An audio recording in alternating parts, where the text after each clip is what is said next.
In esposizione tutto quello che sono i materiali in uso al nostro esercito italiano, chiaramente in specialità alpina, visto che ovviamente la festa alpina, la donata degli alpini. Ovviamente iniziamo col punto di soccorso che è fondamentale per la sicurezza, per un evento del genere. Si sta divertendo? Bellissima, bellissima festa, fantastica, giornata stupenda. Dove arriva lei? Noi siamo qua vicini da Isola Vicentina. Chiaramente qui non potevamo mettere una parete di roccia vera, è una parete a roccia attrezzata, fatta apposta, che è quella che usiamo anche in addestramento normale noi alpini, e quindi vedi bambini che si divertono e c'era la coda anche ieri sera fino a tardi. Bella donata, tantissima gente, c'è un po' di movimento, Certo. Bella donata come al solito. Ieri mattina con la discesa del tricolore, della bandiera dell'ANA e della bandiera dell'esercito, chiaramente era un elicottero di questi che ha portato l'equipaggio del centro sportivo esercito paradutismo. Gli alpini paracadutisti in congedo stanno effettuando questi lanci, saranno 15 paracadutisti in due decolli diversi,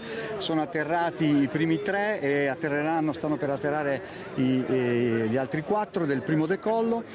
Gli alpini paracadutisti in congedo si riuniscono in un'associazione nazionale alpini paracadutisti che raggruppa tutti quelli che hanno svolto il servizio militare negli alpini paracadutisti. Sabrina, buongiorno, lei sta intrattenendo e allietando insomma tutti i turisti e gli appassionati e gli alpini presenti qui sul ponte con la sua fisarmonica.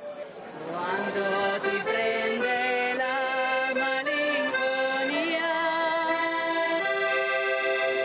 questa canzone canta insieme a noi. Ora vediamo che questa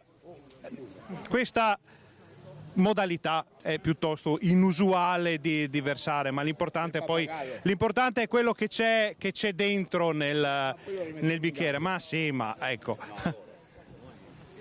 Il vino buono lo bevi solo qua dentro.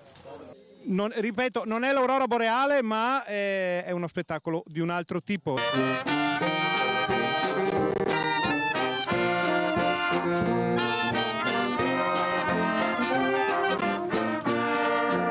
Sono con gli alpini della nuova generazione, i piccoli alpini, eccoli qua. Ciao, come ti chiami? Vittorio. Vittorio, e tu come ti chiami? Francesco. E Francesco, sono tra Vittorio e Francesco. Signori, gli alpini della futura generazione. Se avete sete, la tazza alla mano, che ci rinfresca la neve ci salva. C'è un alpino che si sposa. Purtroppo capita anche nelle migliori famiglie. Forza e coraggio. Amico, allora, qual è il matrimonio? Il 1° giugno. Da dove arriva? Vicino Vercelli, Borgosesia. Dove ha svolto il servizio militare? Aosta e Padova. Torna da queste parti? Sì. La signora dove ha svolto il servizio militare?